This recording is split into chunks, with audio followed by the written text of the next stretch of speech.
میدان جنگ میں کافر کو دھوکہ دیا جا سکتا ہے جی ٹھیک اور ہے کسی کو دھوکہ دینا جائز نہیں ہے. نہیں.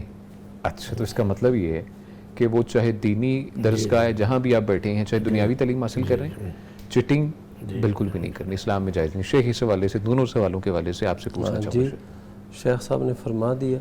مسئلہ یہی ہے کہ افضل اور بہتر تو یہی ہے کہ بندہ باوضو ہو کے قرآن مجید کی تلاوت کرے جب مصحف کو, قرآن مجید کو اس نے ہاتھ لگانا ہے. جی ٹھیک ہے, افضل تو یہی ہے. اوکے. اور اگر وضو نہیں ہے اور بغیر وضو کے قرآن مجید کو ہاتھ لگائے تو اس کی گنجائش ہے, اہل علم نے اس کے بارے میں بتا دیا ہے. ایک بات ہو گئی. دوسری بات یہ ہے کہ انہوں نے کہا کہ تھوڑی سی نیند سے دوبارہ اٹھ گئے تو وضو, قرآن مجید پڑھنا. نیند کے متعلق یہ مظنہ نقض وضو ہے.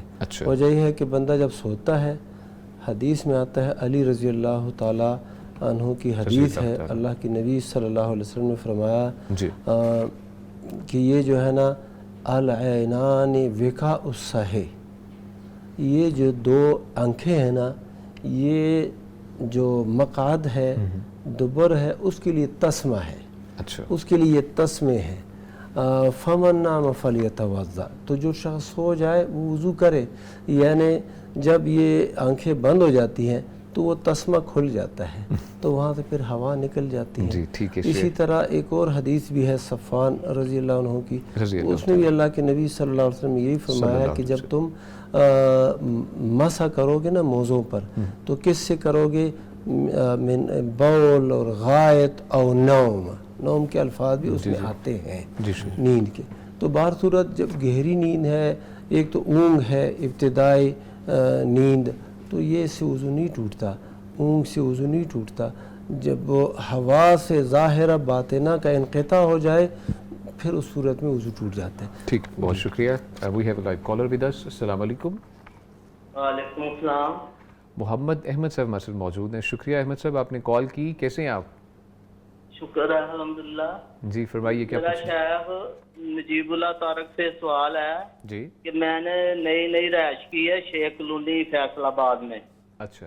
تو میں نے ان سے پوچھنا تھا یہاں مکان کا کرایہ چلتا ہے, وہ ایک آدمی 20 لاکھ روپیہ دیتا ہے 10 مرلے کے مکان کا کرایہ, 1 سال کا ایڈوانس, تو سال پر کرایہ نہیں دیتا. وہ جب سال گزر جاتا ہے یا پھر وہ 20 لاکھ روپے واپس کر دیتا ہے, مکان خالی کر دیتا ہے. اگر اگلا اگریمنٹ کرنا ہے تو پھر 22 لاکھ یا 23 لاکھ روپے دیتا ہے, کرایہ نہیں دیتا.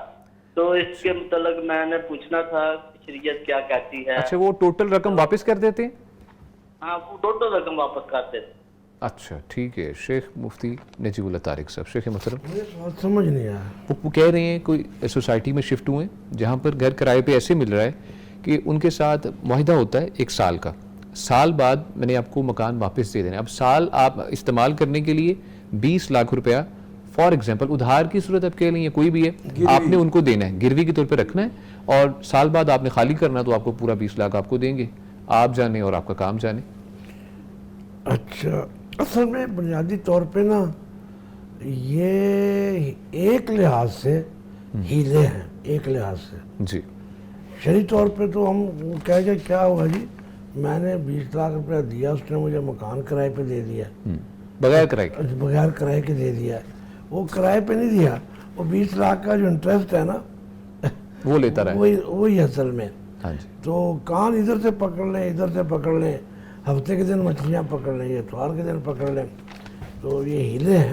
میں تو یہی سمجھتا ہوں. اچھا, تو شیخ انہوں نے ایک اور چیز مینشن کی ہے, اگر اگلے سال پر آپ نے دوبارہ سے کرنا ہے تو پھر آپ نے 22 لاکھ روپے کا کرنا ہے. وہ تو مسئلہ نہیں ہے نا, 22 ہو جائے 21 ہو جائے یا 18 ہو جائے. جی یہ اسٹیپ بائی اسٹیپ لالچ ہے.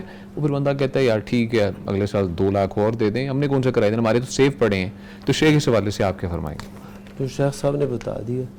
واضح بات یہی ہے یہ کہ گروی شدہ چیز پر منافع لینا یہ سود ہے.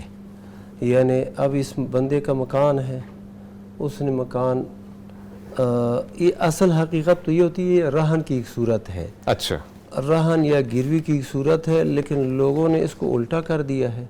بندے کہتے ہیں ہاں میرا مکان لے لو رہن, حالانکہ پیسوں کی جس کو ضرورت ہوتی ہے وہ کہتا ہے یار مجھے پیسوں کی ضرورت ہے، دوسرا بندہ کہتا ہے کہ اچھا آپ کو پیسوں کی ضرورت ہے، میں قرض دے دیتا ہوں اور آپ مجھے نا سیکیورٹی کے لیے، اعتماد کے لیے کوئی چیز میرے پاس رکھ دیں۔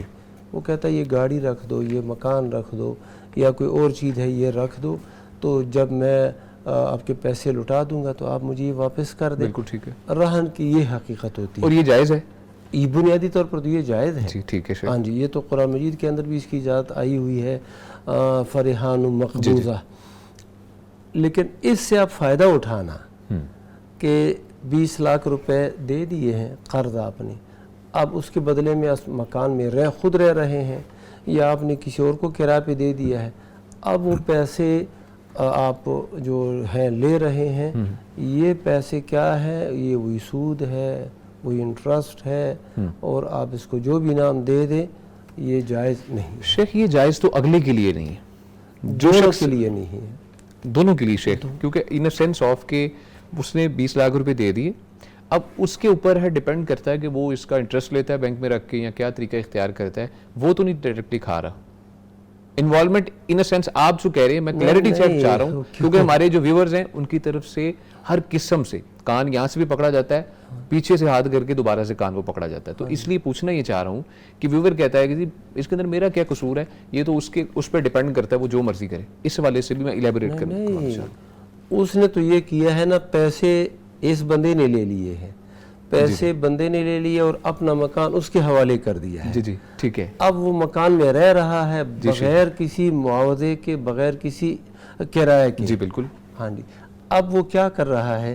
20 لاکھ روپے دیے ہیں ہاں جی، اور مکان اپنے قبضے میں لے لیا ہے، تو اس قرض، یہ معاہدہ اصل میں بنیادی طور پر قرض ہی ہوتا ہے، تو کلو قرض جر نفعا فهو ربا، جو بھی قرض نفع کھینچ لائے وہ ربا ہوتا ہے، وہ سود ہوتا ہے۔ اچھا ٹھیک ہے۔ شیخ حدیث مسرات کوئی اس حوالے سے ہے، اس کا حوالہ؟ اچھا، حدیث مسرات تو بالکل ہے، لیکن اس کا جو مطلب ہے وہ الگ ہے۔ اچھا میں جاننا چاہ رہا ہوں۔ ہاں جی، حدیث مسرات ایسے ہے، اللہ کی نبی صلی اللہ علیہ وسلم نے فرمایا جس شخص نے ایک گائے، بھینس، دودھ والا جو جانور ہے وہ فروخت کیا ہے، اور فروخت کرنے والے نے ایسا کیا تھا کہ کئی دن سے اس کے تھنوں میں دودھ کو جمع کر دیا تھا۔ اچھا ٹھیک ہے۔ اچھا، اب جو ہے وہ فروخت کر دیا، کتنے ہے؟